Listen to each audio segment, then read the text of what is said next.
তো আজ থেকে নো কোকা কোলা। আমার ছেলে এখন থেকে এটা খাবে। ধরো, এই যে সে রিসিভ করছে, এটাকে হয়ে গেল। আপনার সন্তানকে কোকা কোলা খাওয়া থেকে বিরত রাখুন।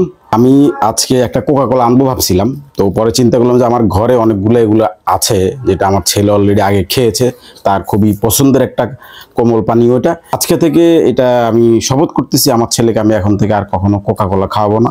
আমি নিজে অনেক আগে বিসর্জন করেছি, সেই 2-3 বছরের বেশি হবে আমি কোকা কোলা টেস্ট করি না ওইভাবে। তো আমাদের দেশীয় পণ্য কোনটা খাওয়ানো যায় এটা হচ্ছে কথা।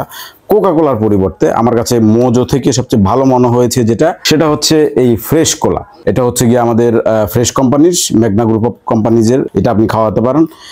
এটা ফেলে দিবেন। আমি আজকে কিনতাম, একটা কিনি নাই, ভাবলাম যে কিনলে ফ্রেশ কোলাই কিনি, সো এটা কিনে আনছি। আর যেটা হচ্ছে যে ছোটবেলা থেকে বাচ্চাদের এগুলো প্র্যাকটিস করাতে হবে, কারণ যে অবস্থা দেখতেছি, মানে ছোটবেলা থেকে প্র্যাকটিস না করলে ওরা বড় হয়ে সেই কোকা কোলাই খাবে। কোকা কোলা, তারপর স্প্রাইট, তারপর আমাদের দেশে আরো কি কি পণ্য আছে, আছে হচ্ছে লাক্স, আছে হচ্ছে ডাব, আছে হচ্ছে পেপসোডেন্ট। যেগুলো সম্ভব সবগুলো বয়কট করা উচিত, কারণ এই যে বাচ্চাগুলো মারা যাইতেছে এগুলার অংশীদার কিন্তু আপনি, আমি, আমরা সবাই হচ্ছি। সো যতটুকু সম্ভব, প্রশ্ন জাগতে পারে যে একটা কোকা কোলা বর্জনে কি এমন আসে যায়।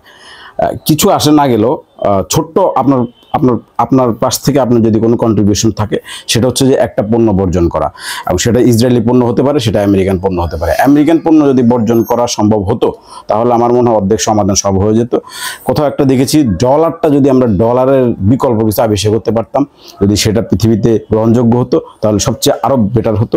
মানুষ বড় জালিমের হাত থেকে রক্ষা পেত, পৃথিবী রক্ষা পেত, পুরা দুনিয়া রক্ষা পেত, যেটা সম্ভব না বললেই চলে।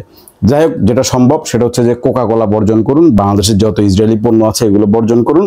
এখন সময়, কিছু কিছু সময় একটা উপলক্ষ লাগে, সো এখন সেই উপলক্ষটা আসছে। যদিও এটা অনেক আগে থেকেই আসছে আমাদের দেশে, আমরা অনেক আগে থেকেই কোকা কোলা বর্জন করে আসতেছি। বাট রিসেন্টলি যে ঘটনাটা ঘটলো, গাজা পুরো ধ্বংস হয়ে গেছে। আপনি যদি দেখে থাকেন অবাক হয়ে যাবেন কিভাবে একটা শহর এইভাবে ধ্বংস হয়ে যায়। তার পাশে এতগুলো মুসলিম কান্ট্রি আমরা আছি, কিন্তু কারো কোনো সহযোগিতা নাই।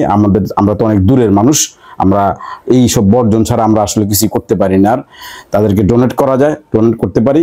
আমি যখন এটা দোকানে কিনতে গেলাম, তখন দেখলাম যে দোকানে অনেকগুলো কোকা কোলা। আমি দোকানদারকে জিজ্ঞাসা করলাম, ভাই এগুলো এখনো সরান নাই? সবাই কেন সরাবো, মানুষ খায়। সো আর কিছু বলার নাই, মানুষ খায় এখনো কোকা কোলা। সো আমার কাছে কোকা কোলা, আমি অনেক আগে যেদিন প্রথম বর্জন করেছিলাম, সেদিনই মনে হয়েছিল কোকা কোলা না, এটা মূত্র। এগুলো ওদের মূত্র প্যাকেটে করে দেয়। আপনি যদি মোজো খান, মোজো থেকে আমার কাছে মনে হয় ফ্রেশ কোলাও ভালো, মোজোও ভালো। তবে কম্পারেটিভলি আমার কাছে ফ্রেশ কোলাটা অনেক ভালো মনে হয়েছে, আপনি এটা খাইতে পারেন। সো আমি আজকে এই মিস্টেক করিনি যে কিনে আমি ওটা বর্জন করার ভিডিও বানাবো। আমি একটা ফ্রেশ কোলা কিনছি, আমি কোকা কোলা কিনি। কয়েকবার চিন্তা করছিলাম কি করা যায়, পরে ভাবলাম যে অন্য আর একটা কিনি। সেটা খালি প্যাকেট যেহেতু আছে, খাওয়ানো হয়েছে, নানা নানি আছে, আমি অনেক সময় খাওয়াই, ছেলে পছন্দ করে। সো আজ থেকে নো কোকা কোলা। সো আজ থেকে নো কোকা কোলা। আমার ছেলে এখন থেকে এটা খাবে। ধরো, এই যে সে রিসিভ করছে, এটাকে হয়ে গেল। ভালো থাকেন সবাই।